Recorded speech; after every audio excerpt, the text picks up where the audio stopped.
Hey folks, it's a word from one of our favorite sponsors, if not our favorite, Sunset Lake CBD.com. Use code LEFTISBEST for 20% off. I am a daily user of this product, really nightly, I should say, because I've become obsessed with those night gummies that have melatonin in them. But if you want ones for focus, I see some over there right on Sam's desk. But they also have pre-rolls, they have smalls, they have stuff that you can grind up and put with your other stuff. That keef. They do have that. They also, I think, have some gummies with a little THC in them, which would be what you would be grinding the other stuff. I mean, you could just make a blend that... we're gonna just be saying vowels contiguously for like I'm doing South Park voices. Yeah.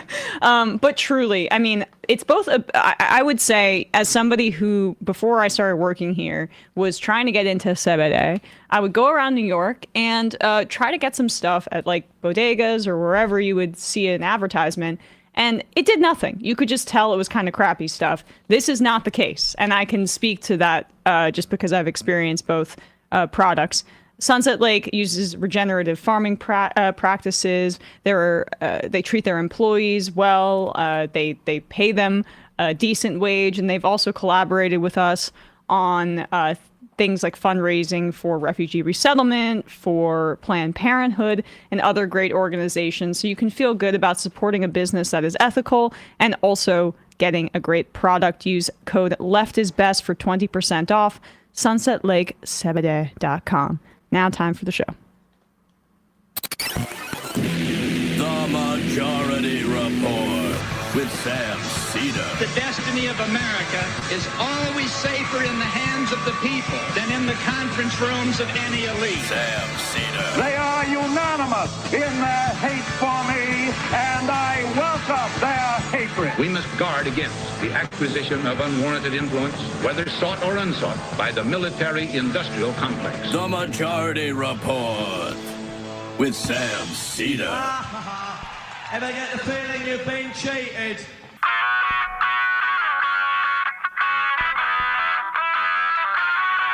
It is Tuesday, December 10th, 2024. My name is Emma Vigeland, in for Sam Seder, and this is the 5-time award-winning Majority Report. We are broadcasting live steps from the industrially ravaged Gowanus Canal in the heartland of America, downtown Brooklyn, USA. On the program today, Gregory Brew joins us to talk about Assad's regime falling in Syria, what it means for the Middle East going forward. And later, Thomas Birmingham will be with us to talk about the emergence of a national tenant union. Also on the program today, the suspect in the UnitedHealthcare CEO killing has been charged in New York, and the internet gets all horny and sad for him. Sexual assault survivor Joni Ernst, senator, flips. Now signals she'll support Pete Hegseth's nomination. She's up for re-election in 2026, by the way. Lara Trump steps down from heading the RNC as rumors float she'll run for Rubio's vacated Senate seat in Florida. Does DeSantis bend the knee again? Speaking of 2026, Pete Buttigieg, rumored to want to run for Michigan governor. Whitmer is term limited out. Perhaps some strategic move to clear the field for Whitmer in 2028, so Pete's not around.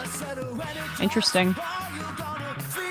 Carrie Lake may be selected by Trump to be ambassador to Mexico. It's going to be hard with her juggling her governor's duties, because I've been told she was the duly elected governor. Tulsi Gabbard's ties to Assad come under fresh scrutiny as she meets with senators to lobby them to back her for Director of National Intelligence. Netanyahu's corruption trial begins, so there's some palace intrigue as he commits genocide miles away.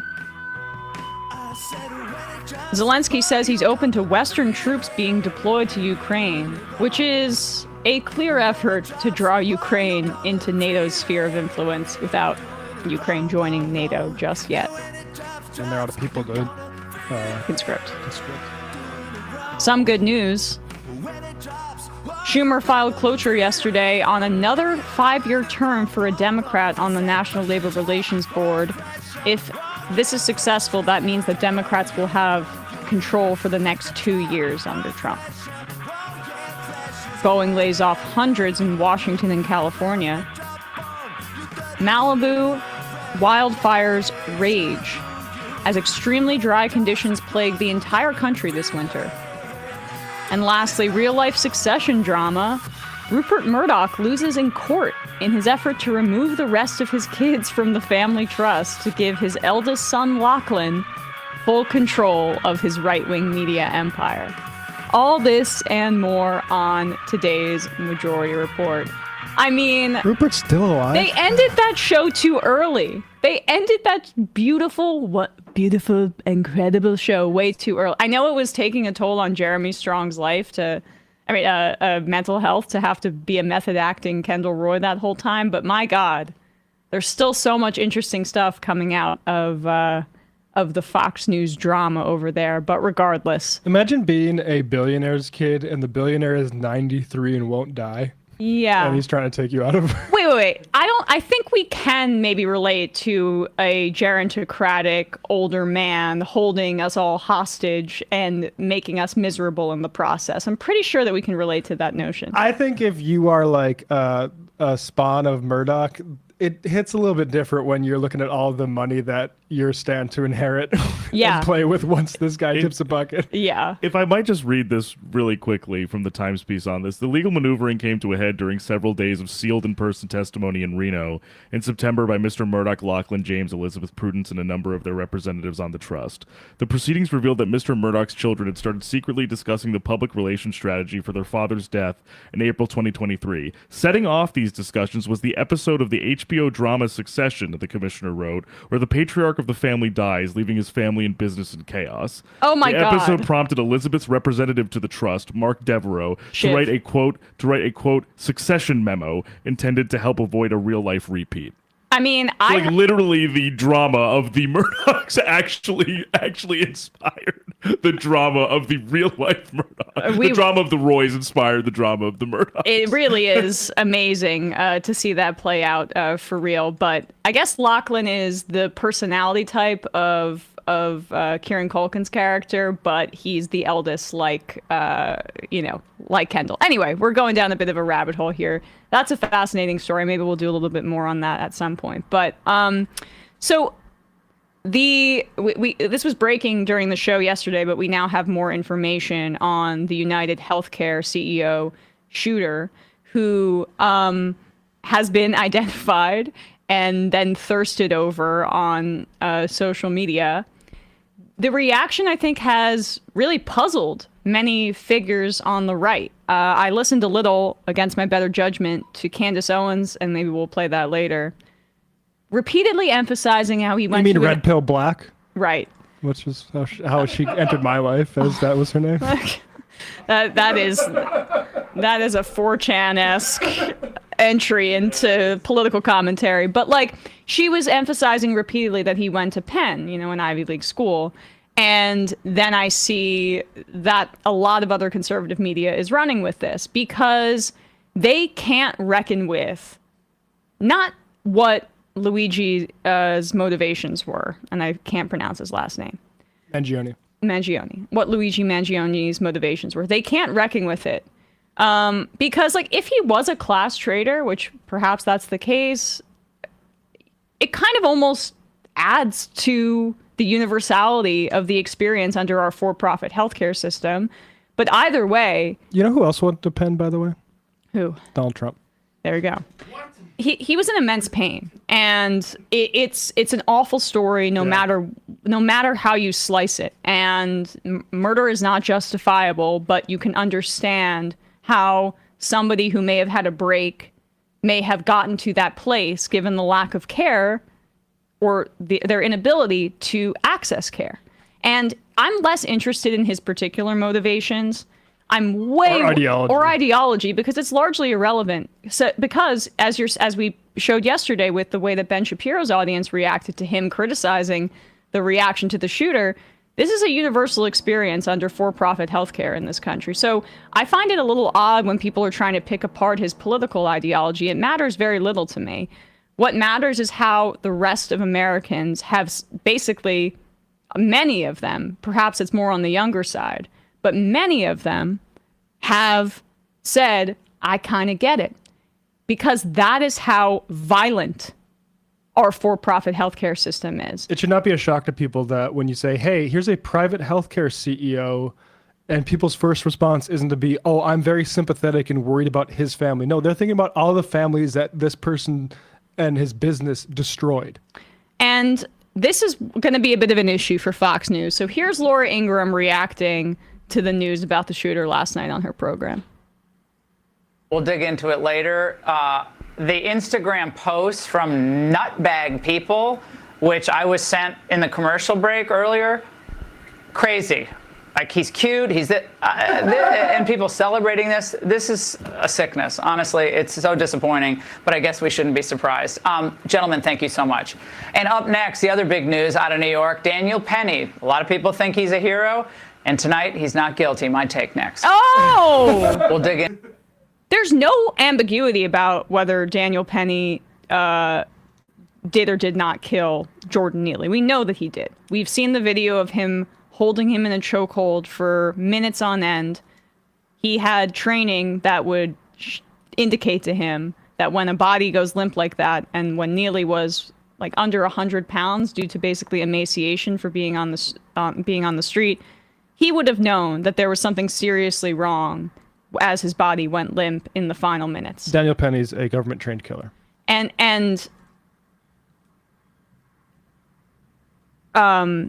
he shoot, I'm sorry, I lost my train of thought. They would have he would have known basically that he was at least making this guy pass out or harming him seriously. So they're both killers in this instance. But who is Laura Ingraham going to express her sympathy for? In the same breath, she's essentially saying, well, some people think this guy's a hero. Let's hear Jesse Waters on the 5, same day, reacting to this as well. And good, he's got it. Now, he's a prep school kid. He's politically connected in Maryland. He's ready for prison? I don't think anyone's ready, Brian. Maybe you are, Brian, in a different way. But this guy's not ready. He's way too soft. He's going to get annihilated on the inside. And good. If he's not going to get the death penalty, maybe someone will do him justice behind bars. That's all I have to say about that. You should stop there. Right. And you should stop there, says Janine Pirro, who had enough wherewithal to basically say that to him. Fox News should keep revealing themselves in this way because, you know, we've had folk heroes in the past in history in this country. John Dillinger robbing banks to give back to farmers when they were getting ripped off, for example. This is a kind of modern version of that. In the same way that, yeah, robbing a bank, it's not justifiable, but it's understandable. Killing a healthcare CEO, completely not justifiable. Murder, obviously. But the rage, understandable. And the rage that the public has had in reaction to it, even more so.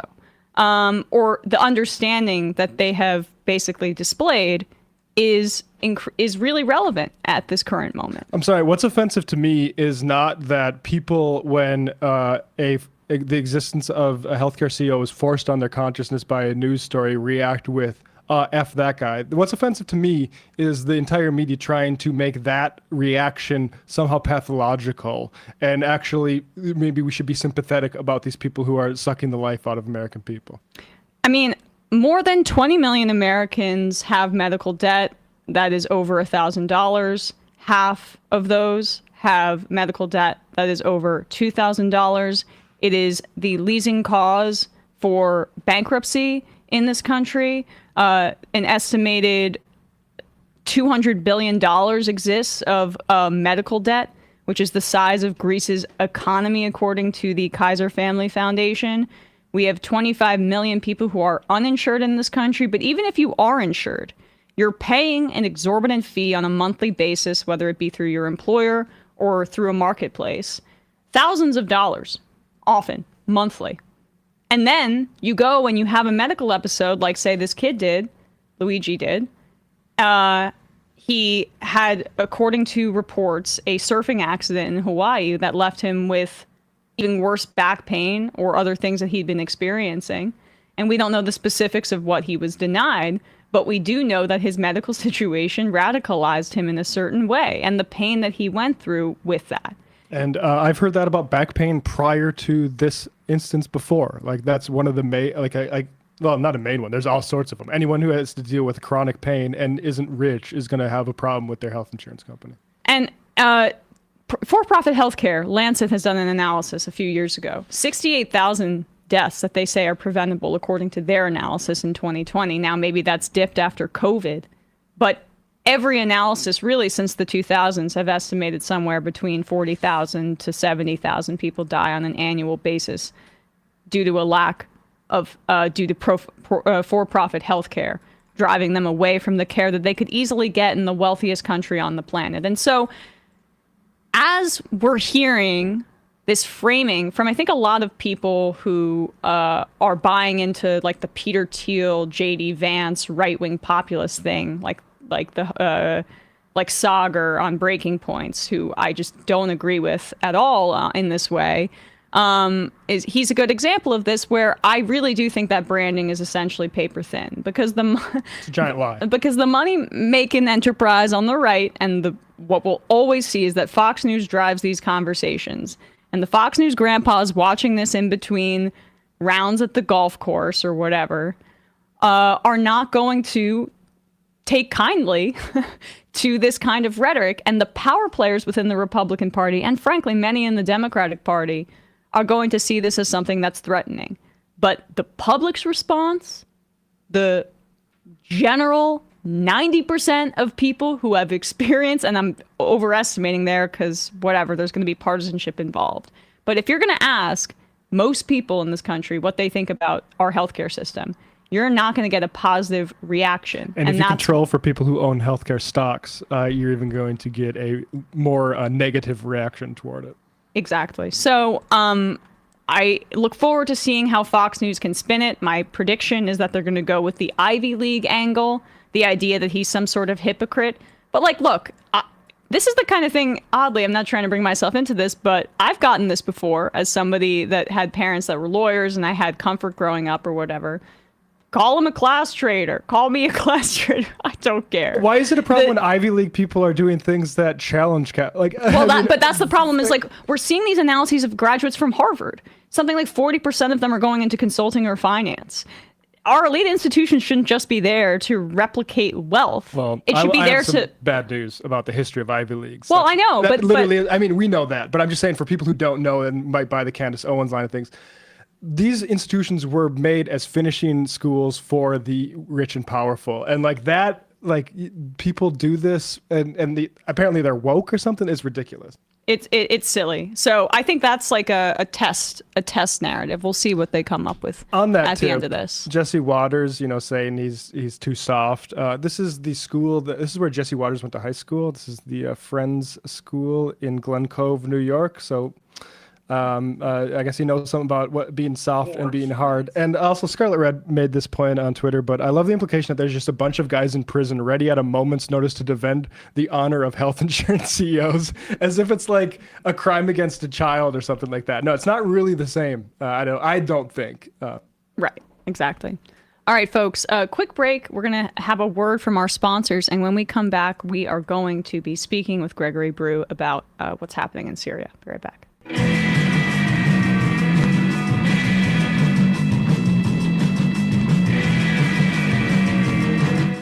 Hi, folks. We got a couple of sponsors today. Obviously, a very politically charged and polarized environment we're dealing with. The privacy services that stop personally identifiable information, such as like cell phone numbers and home addresses, from being easily searched and purchased, are becoming a necessity. Over the last decade, U.S. has witnessed the steady growth in politically motivated, threatening online behavior, peaking around election cycles, with 3 in 4 voters reporting fearing political violence. Look, you can't always control whether you're a target or not, but you can make it harder for politically motivated threat actors to escalate threats by taking a proactive approach to the security of your personal information. Data brokers make a profit off of your data. Your data is a commodity. Anyone on the web can buy your private details. This can lead to identity theft, phishing attempts, harassment, unwanted spam calls. But now you can protect your privacy with DeleteMe.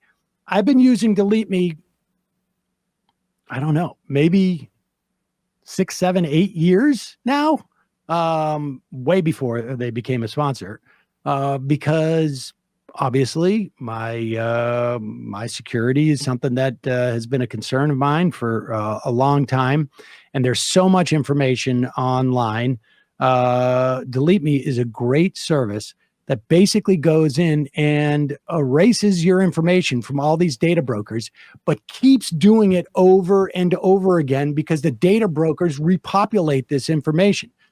Want to thank DeleteMe as our sponsor today, but like I say, as someone who exists publicly, I'm hyper aware of this stuff. This is how it works. You sign up and provide DeleteMe with exactly what information you want deleted, and their experts take it from there. DeleteMe sends you regular, personalized privacy reports showing what they found, where they found it, and what they removed. And DeleteMe, like I say, is not just a one-time service. DeleteMe is always working for you, constantly monitoring and removing the personal information you don't want on the internet. Put it simply, DeleteMe does all the hard work of wiping you and your family's personal information from data broker websites. Take control of your data and keep your private life private by signing up for DeleteMe. Now, a special discount for Majority Report listeners. Today, get 20% off your DeleteMe plan by texting majority to 64,000. That's text majority to the numbers 6400. That's majority to 64,000. Put that in the podcast and YouTube descriptions. Also sponsoring the program today, it is a time where people start looking towards donating to charities. Have you ever wondered where your donation could have the most impact? In 2007, a group of donors had that exact question, but when they started to look for information on something like that, they couldn't find it.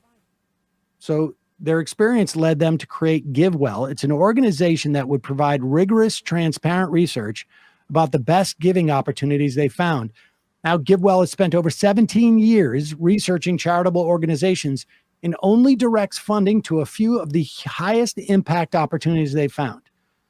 Over 100,000 donors have used GiveWell to donate more than $2 billion. Rigorous evidence suggests that these donations will save over 200,000 lives and improve the lives of millions more. GiveWell wants as many donors as possible to make informed decisions about high-impact giving. You can find all of their research, all of their recommendations on their site totally free. And then you can make a tax-deductible donation to their recommended funds or charities, and GiveWell does not take a single cut from it whatsoever. The Boston Globe called GiveWell the gold standard for giving. And here are some examples of what donations GiveWell's recommended charities can achieve. Bed nets to prevent malaria apparently cost about $5 to provide one net. Nets reduce the number of malaria infections. Enough nets, large enough drop in infections can save a life in expectation. Cash incentives for routine childhood vaccines cost about $155 to vaccinate an infant. This funding provides cash transfers to incentivize caregivers to bring babies to clinics for routine childhood vaccinations, which prevents disease, reduces child mortality, and then also has a cash bonus to these families living in poverty, sometimes extreme poverty, and they know best how to use it. My favorite feature about GiveWell is that it literally lists everything they've gotten wrong over the past 10 years. It'll look minor to you and I, but it really gives you a sense of confidence that these folks take what they do seriously. If you've never used GiveWell to donate, you can have your donation matched up to $100 before the end of the year, as long as the matching funds last. To claim your match, go to givewell.org pick podcast, enter Majority Report with Sam Seder at checkout. That way they'll know that you heard about GiveWell from the Majority Report, and you will get your donation matched. Again, that's givewell.org to donate or find out more. Link in the podcast and YouTube description. Now back to Emma. Emma?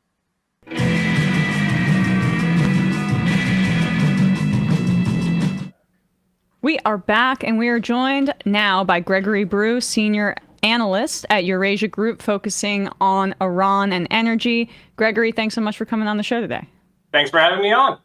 So, can you give everybody we did this a little bit on Thursday of last week, but gosh, this story is moving so rapidly. Can you just give people a bit of a primer on the different actors here? Basically, like how Assad was connected to Russia and Iran, and then also really like the different allegiances with these major rebel groups from within Syria right now. Sure thing. So, not complicated at all. If you go back to the bygone days of 2 weeks ago, you had the Assad regime, which controlled most of the country following the civil war that ended in a basic stalemate in 2020 with a ceasefire. Assad was, of course, propped up by Iran and Russia. And when I say propped up, I really do mean everyone recognized that he didn't have much of a basis inside the country. He wasn't popular. The Assad government was brutally repressive. It had some basis of support in the Alawite community, which is a ethnic religious minority within Syria, mostly located on the west coast. That's where Assad drew most of his support from.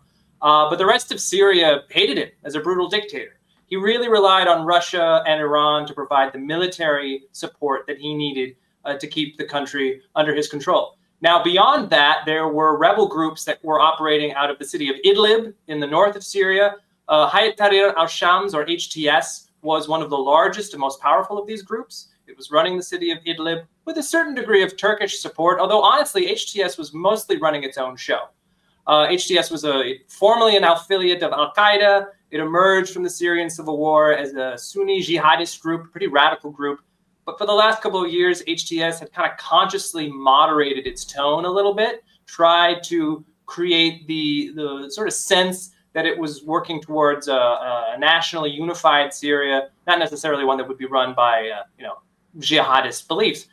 You also had some other factions. The Syrian National Army was a bunch of original factions that had been kind of grouped under a Turkish umbrella, the SNA as they're known, mostly run by Turkey or observant to Turkish direction. And then finally the Kurds, the SDF, operating in the country's east. That was the status quo 2 weeks ago. Now, obviously, that status quo is completely gone.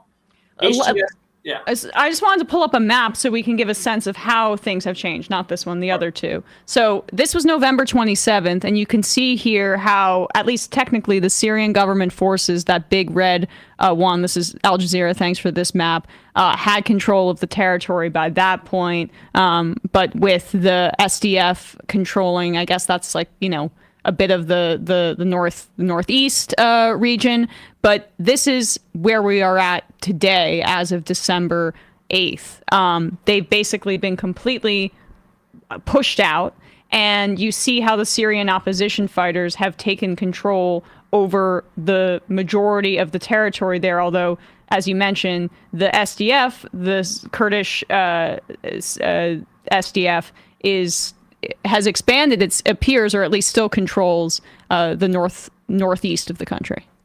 Absolutely. Maps are really useful when it comes to the Syrian civil war. I need it. I need a visual aid, or I can't digest this, but keep going. We all do. Don't worry about it. The map is very useful because it illustrates the dramatic changes. The Assadist regime is gone. It's over. Assad is left. Most of the factions that had been, rising up against him in the final days have identified HTS, Hayat Tahrir al-Shams, as kind of the dominant faction. They appear to be running the show in Damascus. They're putting together an interim government. They've selected one of their politicians to serve as interim prime minister, and they seem to be in charge in Damascus, most of the country's west. Now, the situation with the Kurds in the east is actually very much in flux. The Kurds are fighting the Syrian National Army, the SNA, which has Turkish backing. Turkey is hostile towards the SDF. President Erdogan of Turkey wants to see the SDF pushed back. He wants a deal in place that removes any threat of an independent or even quasi-independent Kurdish state arising in Syria. And the new status quo in Syria will give him more means of doing that. So the Kurds in the SNA are currently fighting. And of course, there's ISIS. ISIS has not gone away. ISIS is still visible, still present in the Syrian desert. The U.S. has been bombing them heavily over the last couple of days to try to prevent some kind of ISIS resurgence in the event that chaos or instability stems from the fall of the Assad regime. So it's a moving situation, lots of actors involved. I'll close by saying that there are two obvious losers here, apart from Assad, who is fled to Moscow. Iran has been kicked out of Syria.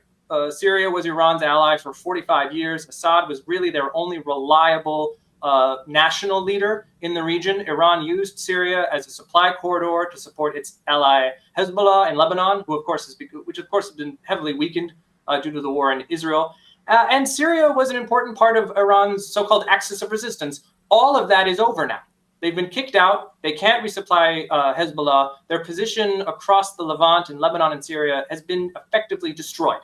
So Iran is the big loser. Russia looks to be a loser. Russia, of course, was also supporting Assad. Russia has two large military bases in the west of Syria along the coast.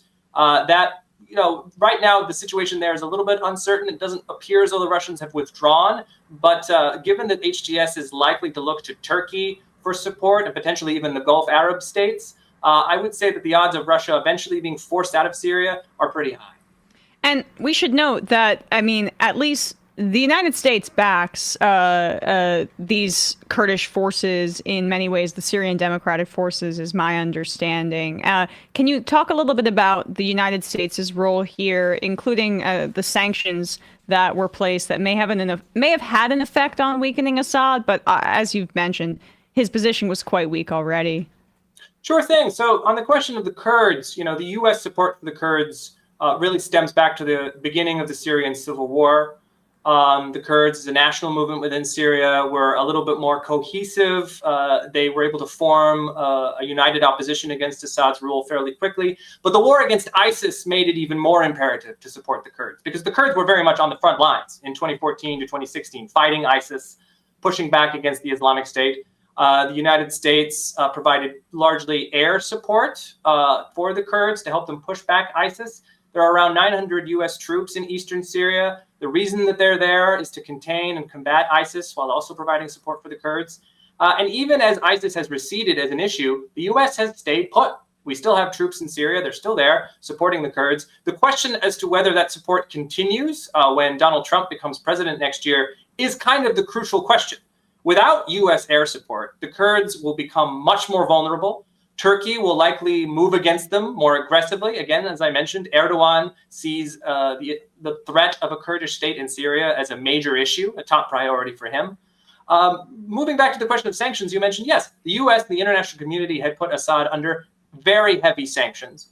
The Syrian economy is in a significantly dilapidated state. The Syrian government under Assad, mostly operated as a drug cartel. Most of their revenues were derived from moving drugs across the region or came in the form of aid from Iran. Iran was regularly sending funds to support Assad. So now that Assad is gone, I think the U.S. and others will be moving quickly to address the situation of sanctions. There's unlikely to be sanctions relief, but there may be attempts to lower the sanctions wall to allow at least humanitarian aid into Syria to prevent the situation from becoming even more unstable.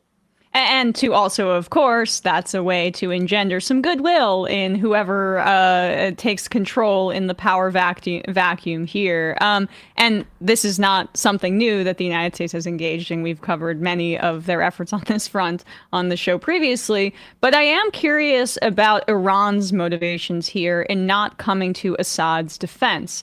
Iran is trying, I think, and this is my observations from the outside, trying to position itself as the linchpin in resistance to the United States and Israel and their belligerence in the region, and Israel slaughtering so many people in Gaza.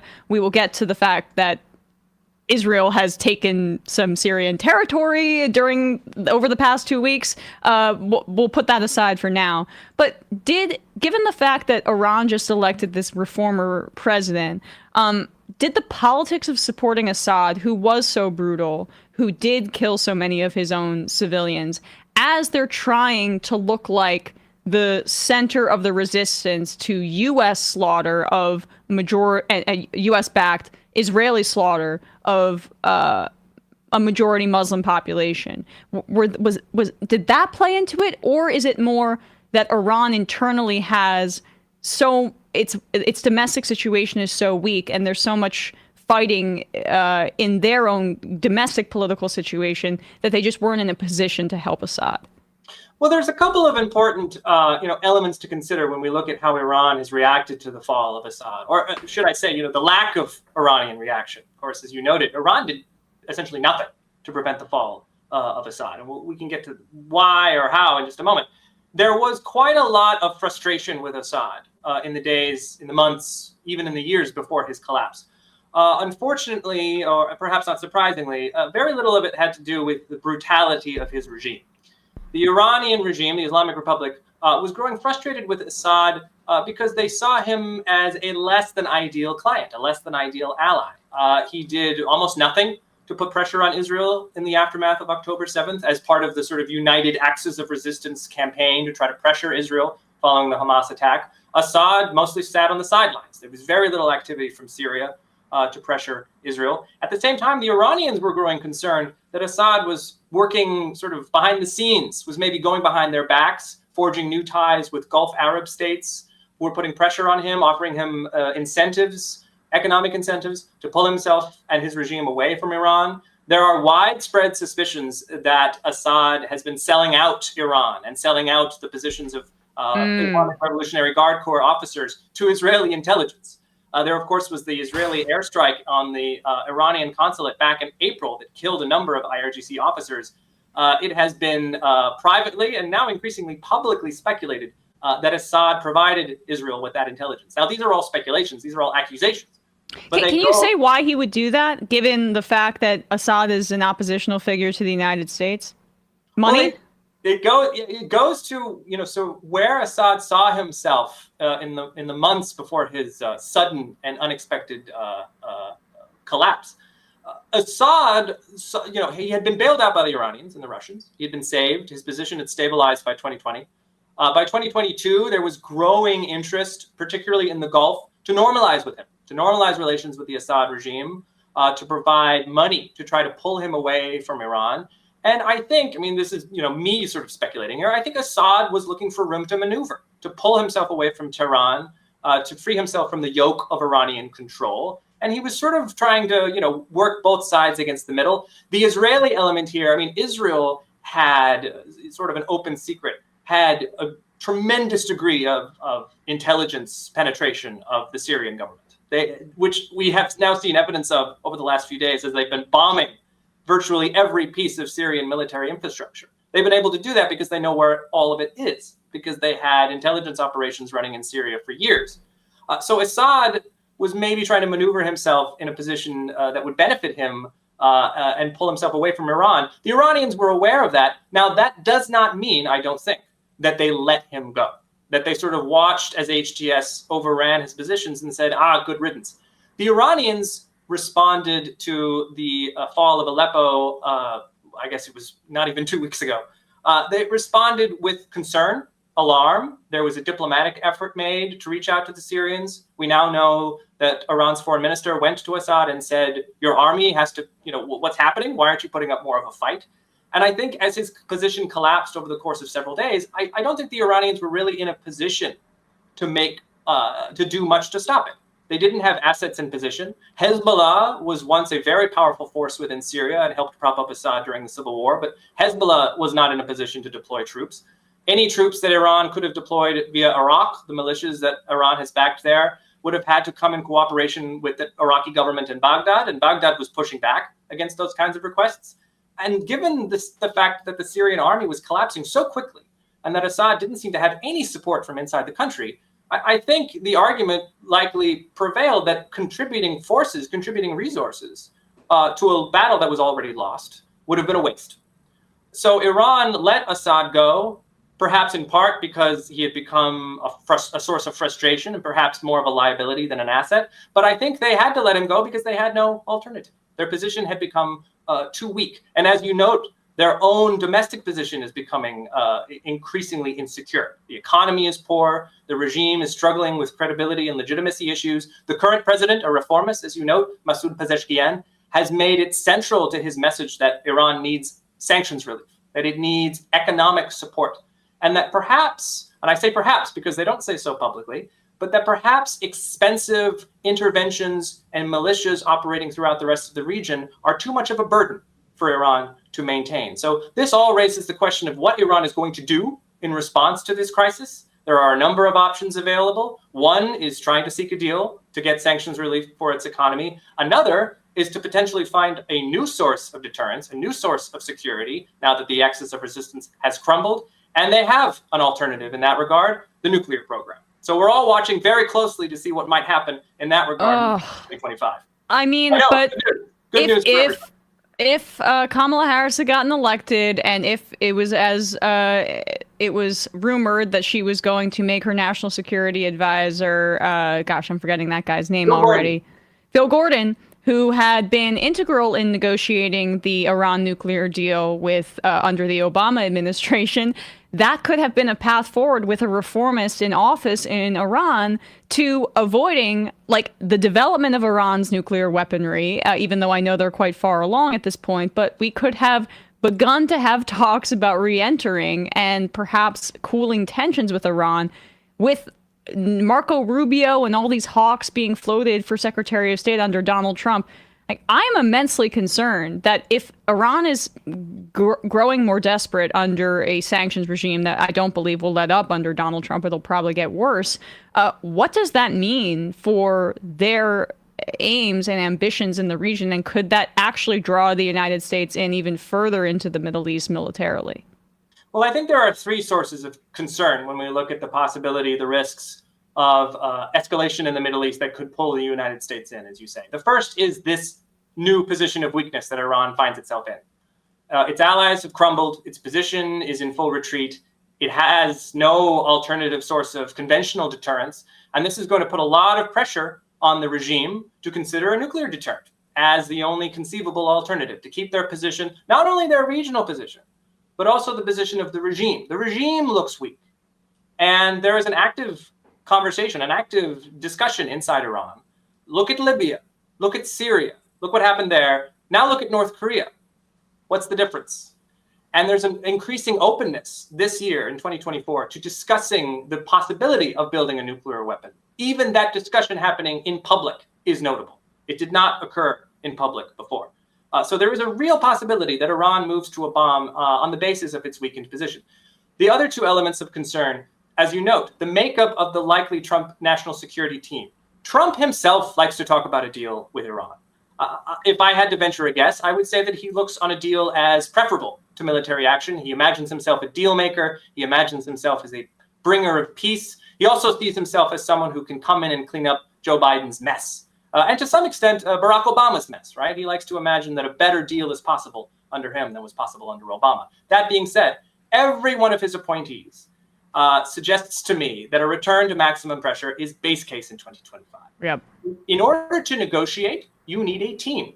You need individuals who are willing to work towards that goal. And no one that Trump has selected has really suggested openly that they're even comfortable with the idea of negotiating with the Islamic Republic of Iran, except perhaps in a position of overwhelming strength.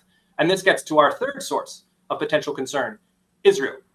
Israel is on a roll, let us say. It has issued blow after blow against Iran's allies. Let's pull up this map really quickly, Greg. I'm sorry to interrupt you, but I just want to give people another visual aid here of what Israel has done over the past less than 2 weeks, as you say. There is the illegally occupied Golan Heights, which is internationally recognized as Syrian territory, but Israel has been in control of it and occupying it for decades.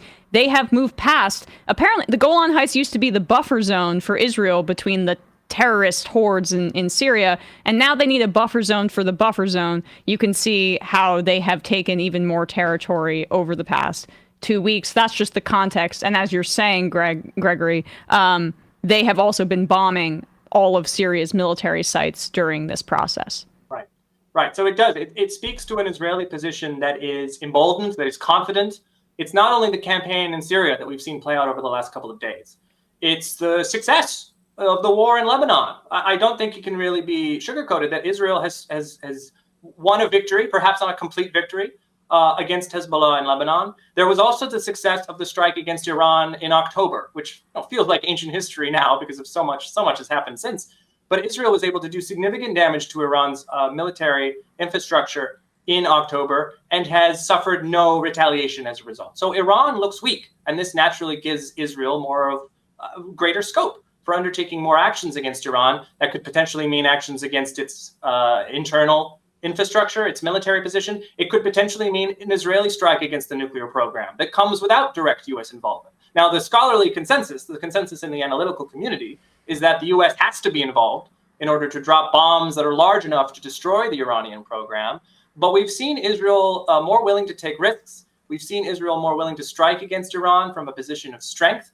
And that gives, I think, greater, increases the risks of an escalation in 2025 that could pull the United States in. If Israel feels that it has scope and opportunity to strike a blow against Iran, to remove what Israel regards as the existential threat of Iran's nuclear program, I think there's a chance that they'll go for it, knowing that Trump will likely have their back.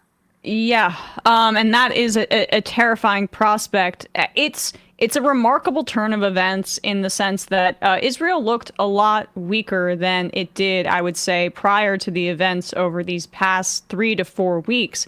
First, the Lebanon ceasefire was a way, frankly, because they inflicted so much damage on the civilian population within Lebanon, they brought Hezbollah to the table and reached a deal with them without addressing the genocide in Gaza, which was why Hezbollah had started launching their rockets on October 8th, was in response to and in solidarity with Hamas and with the people in Gaza as well.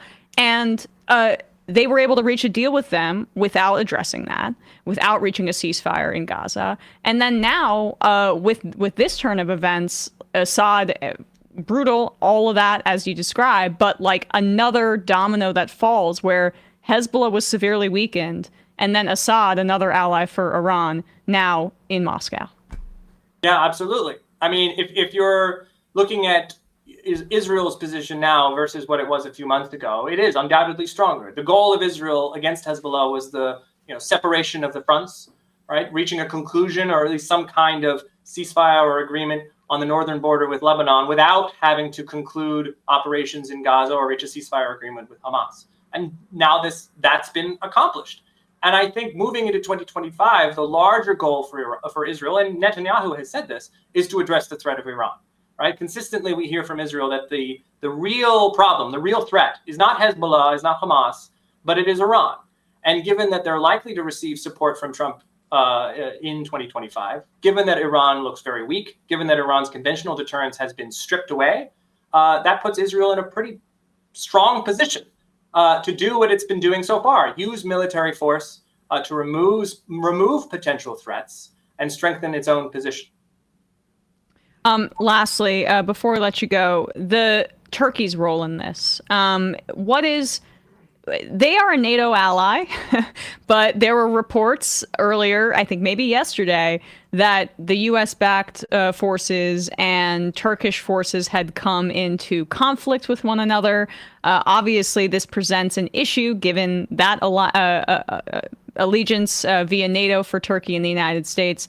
What does Erdogan want here, and does it present a potential conflict with the U.S.?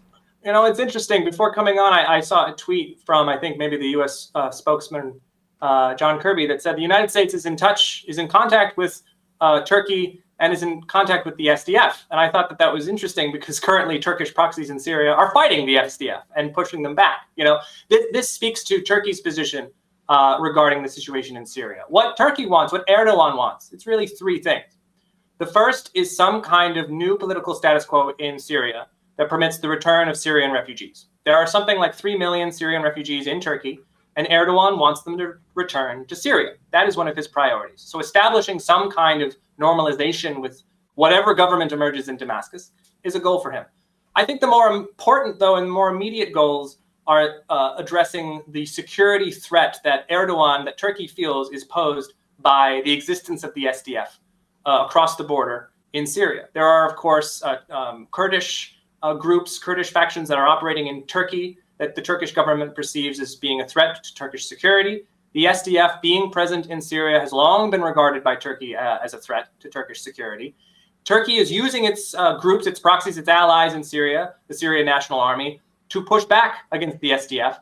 And in the event that the U.S. withdraws, as I mentioned, Turkey is likely to push even harder against the SDF to try to force them into some kind of new arrangement, some kind of new status quo that reduces their autonomy, that reduces their military strength, that forces them into a coalition with whatever government is present in Damascus. That would accomplish Erdogan's goals. And right now, he seems to be on track of accomplishing them. It's a little hard to pick clear winners. I mean, as I mentioned, there are clear losers. But if I had to pick a clear winner from what's happened in Syria over the last 2 weeks, it is Turkey and Erdogan. He appears to be in line, on track to accomplish what he wants to accomplish in Syria. Well, really appreciate your analysis and your time today. Gregory Brew, a senior analyst at Eurasia Group, focusing on Iran and energy. Really appreciate you coming on today. Thanks so much. No problem. Thanks for having me on. All right, folks, quick break. And when we come back, we are going to be speaking about the prospects of a national tenant union with Thomas Birmingham. Be right back.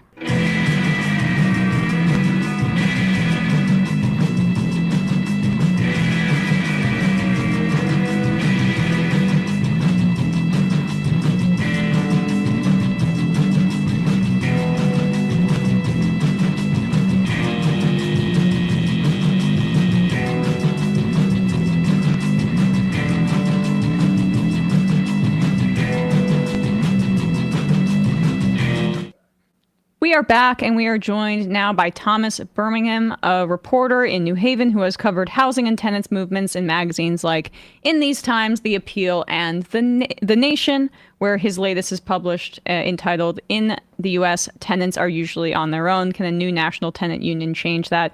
Thomas, thanks so much for coming on the show today. Thanks so much for having me. So, you open your piece in Montana, in Bozeman, Montana. And we've talked about this a little bit on the show, how when asked about housing efforts, guys like J.D. Vance will basically say, well, there's so much land in other places across the country, like in Montana, or federal land where we can begin to build homes. But you see, Montana, wide open spaces, it's like 1.2 million, 1.3 million people there, still being exploited by corporate landlords. I guess if you could just talk a little bit about that dynamic and why you chose to begin your piece in Montana. Yeah, it's really played out exactly as you said. The tenant union in Montana has achieved a lot of really significant wins for a very small city. The founder of the tenant union was actually elected mayor of Bozeman. And they also managed to pass on the city council a whole house short-term rentals ban, all but kicking Airbnb out of the city. And Bozeman in August became one of 5 founding members of the National Tenant Union Federation, which with other chapters in Chicago, Kansas City, Connecticut, and Louisville, Kentucky. And Kentucky is also another great example of one of these places like Bozeman that is in a deep red state, but is seeing an incredible emergence of tenant union organizing that has already managed to land some really substantial victories. In Louisville, they were able to pass the first ever anti-displacement ordinance in the entire South that will prevent developers from getting tax dollars for projects that push out existing, often historically Black neighborhoods for wealthier residents. So yeah, this is tenant union organizing is really something that is taking off. It's not something that is limited to blue areas by any means. And in terms of the people that you profile in your piece about the actual organizing efforts, you start with Echo Maker in Montana, and she has never, like the other people that you profile, didn't really have a background in activism, didn't anticipate that they would be organizing on behalf of other tenants, but they've had experiences that drove them to this point. I guess we can start with Echo and how her experience as someone with a disability made her realize that now was the time to organize against the landlords. Yeah, so the people that I spoke with in this piece are people who have been pushed to the absolute margins of our society. They are disabled, they are low income, many of them are elderly, and they are renters. Echo Maker is a particularly good example because, yeah, she had absolutely no involvement in political movements.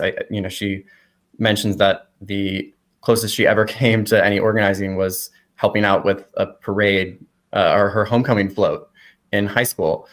And so these are people who are not engaged in the political process in any way, in large part because the political process has not spoken to them. And the tenant union is oftentimes the first entity that is offering an invitation to these people to say that there actually is a way for you to advocate for yourself, even as the structures in place have relegated you to the margins.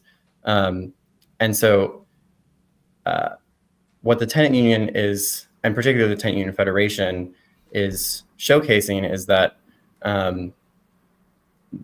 is a different model of leadership that shows that, Echo Maker mentions in the piece that she took a trip to Washington, D.C. To advocate to the Federal Housing Finance Authority, and they were taken aback when she talked about all of the intersections of her identity, being a single parent, being disabled, being a renter. And so the tenant union is really providing an avenue for people to unlock some latent political potential in a really transformative way.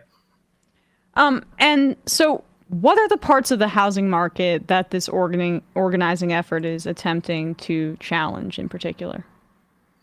Yeah, so the tenant union is really targeting, it's really challenging the basic premise that our housing system operates under on a whole host of levels.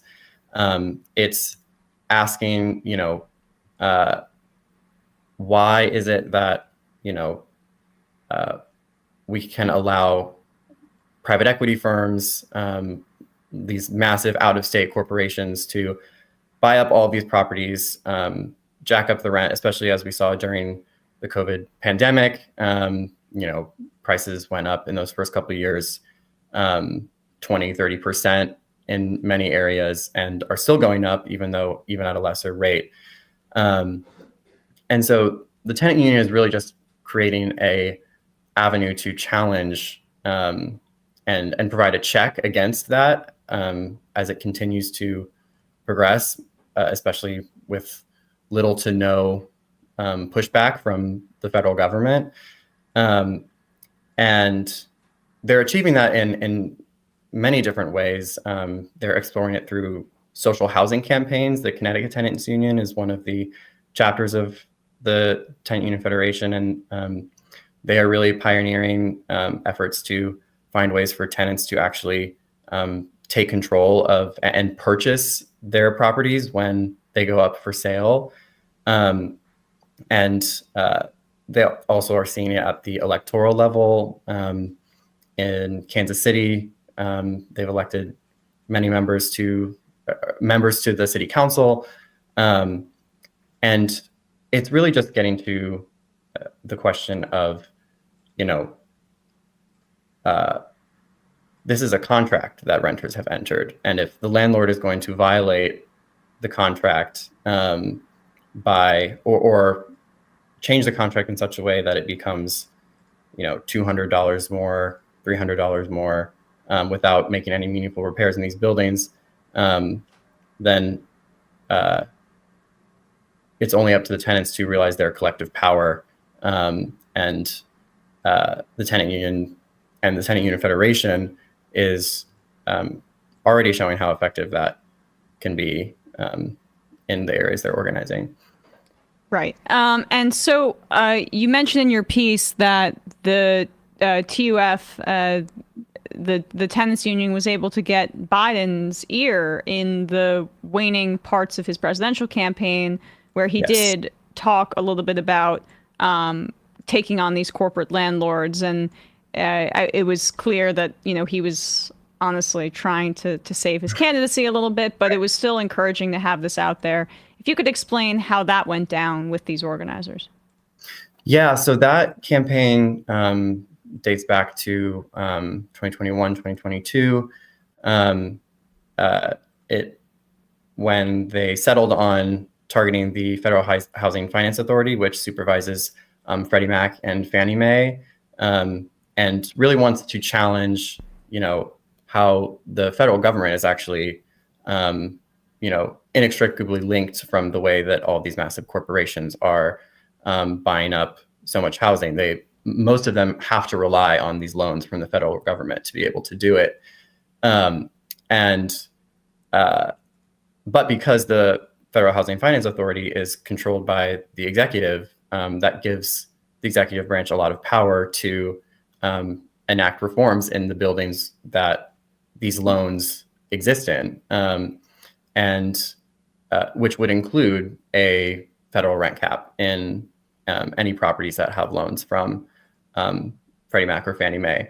And so this campaign was built around that goal of knowing that this would be a way to do it without having to go through Congress. We saw Biden offer this in the last couple weeks of his campaign, but insisted that it needed to go through Congress still, even as he enacted several other changes at the FHFA, like changing certain late fee structures and how long tenants have until they get notified of a rent increase. Change that with the executive branch just fine. And then we also saw Kamala Harris take up that call for a rent cap in the first week of her campaign. And then she never mentioned it or brought it up again after that. And it sort of fell to the wayside in favor of policies like, providing subsidies to developers to create 3 million homes. Yeah. And down payment assistance programs. But as my piece sort of gets at, these are not the types of tenants who are on the verge of home ownership. They're on the verge of homelessness. And this is, the Harris campaign really did not speak to any of those tenants and really renters as a class at all. And that's really a shame. Just, in New Haven, where I live, 72% of the population is renters. And so I think housing really, the tenant union is really providing an intervention in, showcasing the kinds of tenants that need to be paid attention to. Really appreciate your time today. Thanks so much. Thomas Birmingham, the piece is in The Nation. We will link to it below, and then people can find a way to get organized themselves if they are a renter with some of it's a good opportunity to have solidarity and to organize for something good that could potentially materially affect your life, especially in these dark days with Trump coming into power. So Thomas, thanks so much for your time today. I really appreciate it. Thanks so much, Emma. All right, folks, with that, we're going to wrap up the free part of this program. But first, some merch news. Can I just say, Yes. next to labor, Let me hawk some merch. I stepped on David Griscom. People check out Left Reckoning a week ago. David was just about to do a merch push, and then I had to tag on one thing to the previous segment. But again, we actually talked on Left Reckoning to organizers in Missoula, Montana. And like the point is true. There's no place where it is easy to find shelter for an affordable price in this country. And I would say like that is probably worth more emphasizing more than even groceries at this point. And next to labor organizing, tenant organizing is where it's at.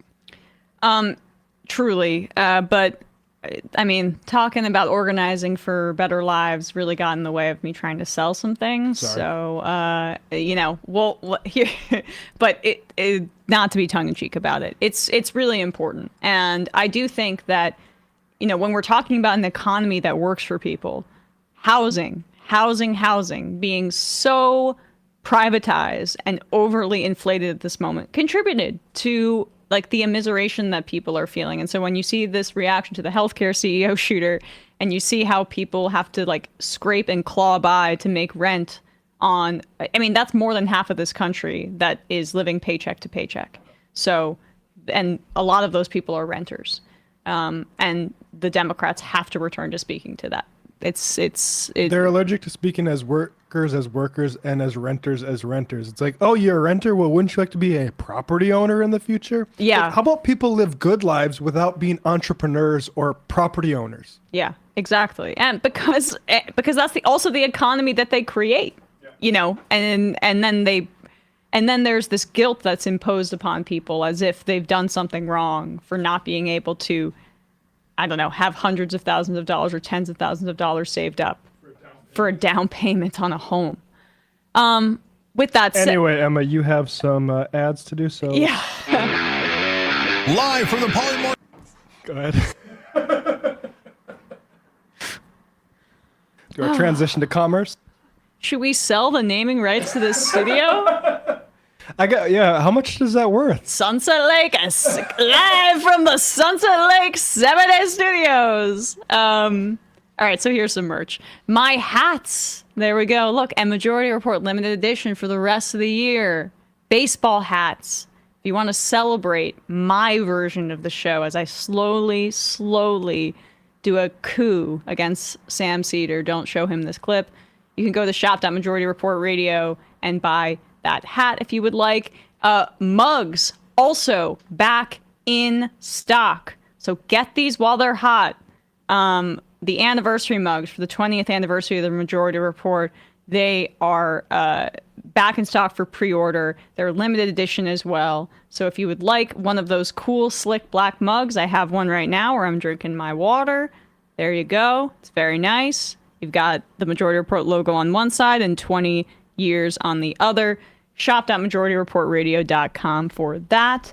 And I mentioned this yesterday, but Bana Jibril, who was in Gaza, now thankfully her family escaped to Egypt, drew this extremely lovely portrait of me. She's done a bunch for, she's 10 years old, other voices who have been advocating for Palestinian rights, including a beautiful one of Rashida Tlaib that I saw. Representative Tlaib responded to, if you would like to help out this family as they're resettling in Egypt, the link to this GoFundMe's description is below. Matt, what's happening on Left Reckoning? Danny Bessner on talking about, why he's right about all. No, I'm joking. Danny Bessner's talking about Syria, probably talk about Trump 47 foreign policy as well. And then also a representative from DSA going to talk about what DSA is in 2024. So patreon.com/Left Reckoning. We'll probably also talk a little bit about UnitedHealthcare. And on ESPN yesterday, Bradley and I broke down Week 14 in the NFL. Things are heating up. The incredible barn burner between the Rams and the Bills. Who is going to win the NFC South and the NFC West? We shall see. YouTube.com/ESPN show. We also talked a little bit about that insane Juan Soto contract that Steve Cohen gave out. If I were a billionaire, I would spend a crap ton of money on the sports team that I own too and not care about it. That's like giving giving big contracts to athletes who actually don't even with the mega contracts make enough that would that constitute their true value to the sport is probably the most ethical way to become a really rich person in this country. Like, the idea, meritocracy. The billionaire, right? It's totally. And so I always celebrate when players get paid. And I don't care if there's like a few less extra mil in Steve Cohen's bank account. There's a healthcare parallel with this too. I don't know if it was Aaron Regenberg or someone on Twitter made the point of there's certain people zeroing in on, say, how much money certain types of healthcare professionals get paid in this country. And as if that's the problem, right? It's anesthesiologists, which, like, first of all, if there's any sort of cost savings to be done, it should be done by a government agency, not a private health insurance company. That's the actual problem. Oh crap! I lost my train of thought. This is a bad day for trains of thought. I know. What? There must be something like the planets are misaligned. But so like, and not looking at the larger corporate healthcare system and how much money that those people make is like looking at a star athlete and saying that that person shouldn't get that money without any sort of notion of that. It's the Lakers is a business that is inherited by kids of an owner. That's not the problem where they just get to grift off the top. So, well, it causes people to have class analysis of like, if you're using a social media platform, and making money off of it because Facebook. If you use Facebook or YouTube, it's the same as getting into a corporate sponsorship with them as the owner of a business. Yeah. I mean, it's the same as selling crypto gambling. To be honest, it's like you don't even need to be a card-carrying Marxist. Although I am a DSA member, I wouldn't call myself a Marxist. I wouldn't call myself much, except I'm going to try to advocate for the best available option with the set of circumstances we have in front of me. But I do think it's important to support DSA. Either way, you don't need to be a card-carrying Marxist to understand these class dynamics about who owns the means of production and who doesn't. Nope. And like, I truly do think that the labor relations as it relates to sports is a really instructive thing for people, because no matter what these owners of these franchises, the valuation is going to keep going up, and they own the team. But no matter if you're like Juan Soto or Shohei Ohtani or LeBron or whatever, you're still getting paid by the person that owns the means of production. And that's from LeBron on down to a minimum wage worker. And those guys are so often only involved because they know they buy it now, they'll be able to buy it for a giant gain later on. A gain created by all the fans enjoying it, all the people working at the crowd, working in the stands and all that, and all the players breaking their bodies every single day so that the Suns owner's racist kid can get a big payout when he decides to sell. Yep, that's exactly right. So I don't know how I got off on that tangent, kid, the racist but owner. I didn't mean to say the kid's racist. I don't know if the kid was racist, but I mean, apples, trees. You know. Exactly. 646-257-3920. See you in the fun half. 3 months from now, 6 months from now, 9 months from now. And I don't think it's going to be the same as it looks like in 6 months from now. And I don't know if it's necessarily going to be better 6 months from now than it is 3 months from now. But I think around 18 months out, we're going to look back and go like, wow. What? What is that going on? It's nuts. Wait a second. Hold on for a second. The Majority Report. Emma, welcome to the program. Hey. Matt. What is up, everyone? Nomiki. You did it. Let's go, Brandon. Let's go, Brandon. Bradley, you want to say hello? Sorry to disappoint everyone. I'm just a random guy. It's all the boys today. Fundamentally false. No, I'm sorry. Women's... Stop talking for a second. Now let me finish. Where is this coming from, dude? But dude, you want to smoke this 7A? Yes.